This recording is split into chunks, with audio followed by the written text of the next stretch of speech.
They say the first person you have to beat in motorsports is your teammate, but there's more to it than who finishes ahead on a Sunday afternoon.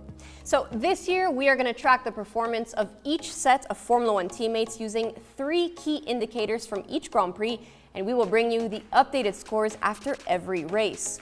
We'll be judging the F1 teammates on how they compare in qualifying, who sets the fastest lap in each race, and where they finish when the checkered flag waves.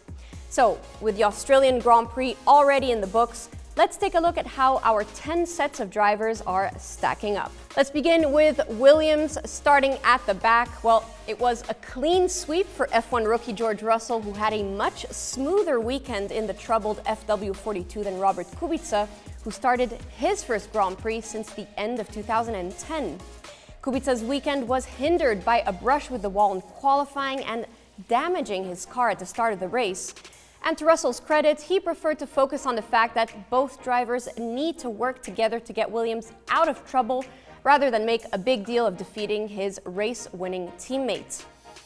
And next up, we have McLaren, and another whitewash for a newcomer, this time for Russell's 2018 Formula 2 rival Lando Norris.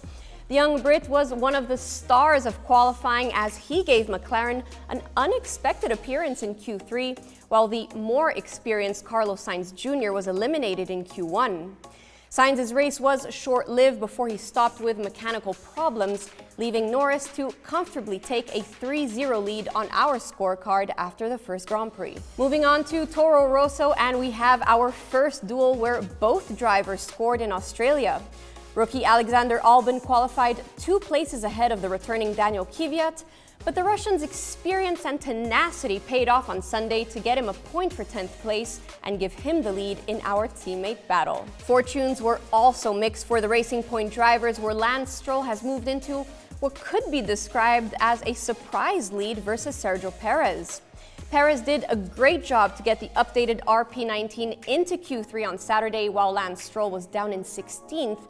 But in the race, the ex-Williams driver executed his strategy well, while Perez's day unraveled as he got caught up in the midfield train that Stroll managed to avoid.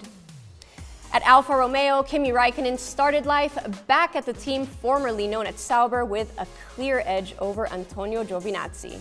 Giovinazzi paid for a poor qualifying performance and suffered damage early in the race, meaning he was never likely able to threaten his world champion teammates. The battle at Renault this year could be one of the tightest on the grid, but in Australia, Nico Hülkenberg put home hero Daniel Ricciardo into the shade by racing him into a 3-0 lead.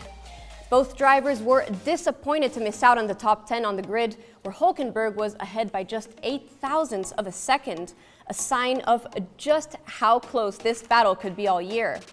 Ricciardo's race was effectively run after he lost his front wing in the first few seconds of the race, so really we'll have to wait until Bahrain to get a better idea of how these two will compare when it counts on a Sunday.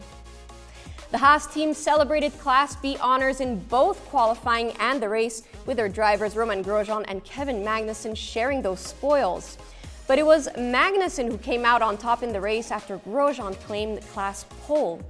Grosjean was left to rue another wheel problem for the second year running in Australia, and this battle was decided by Magnussen's fastest lap being 2/10 faster in the race. Ferrari left Australia licking its wounds after being tipped as the pre-season favorite, and were it not for newcomer Charles Leclerc being instructed to stay behind the struggling Sebastian Vettel late in the race, the young Charger would have been ahead in this battle. Vettel comfortably outqualified Leclerc on Saturday and appeared to have him covered in the race as well, but as Vettel's handling got worse, Leclerc found some speed, managing to set a quicker lap while hunting down his team leader. So, was Ferrari playing safe by not letting its cars race, or favoring Vettel from the start of the season? I guess we'll have to find out. Meanwhile, Red Bull Honda started its partnership in style with a podium finish, but it was only a happy weekend on Max Verstappen's side of the garage as Pierre Gasly struggled on his debut for the team. Gasly's weekend was doomed from the moment a decision not to complete another run in Q1 left him 17th on the grid. He found it difficult to make much progress on a circuit that is famously difficult for overtaking, although Verstappen showed it was possible by passing Vettel's Ferrari to snatch third place. And at the front of the field, Mercedes enjoyed a dominant start to the season, but not many people would have expected Valtteri Bottas to be leading the Silver Arrows home for a 1-2. A rejuvenated Bottas was close to Lewis Hamilton's pace throughout qualifying, and he made up for missing out on pole position by blasting into the lead at the first corner, cruising to victory once Hamilton's car suffered floor damage that affected his performance. Both drivers pushed to get the new bonus point for fastest lap towards the end of the race, with Bottas coming out on top in that duel as well. That's how our teammate wars looks after one race out of 21.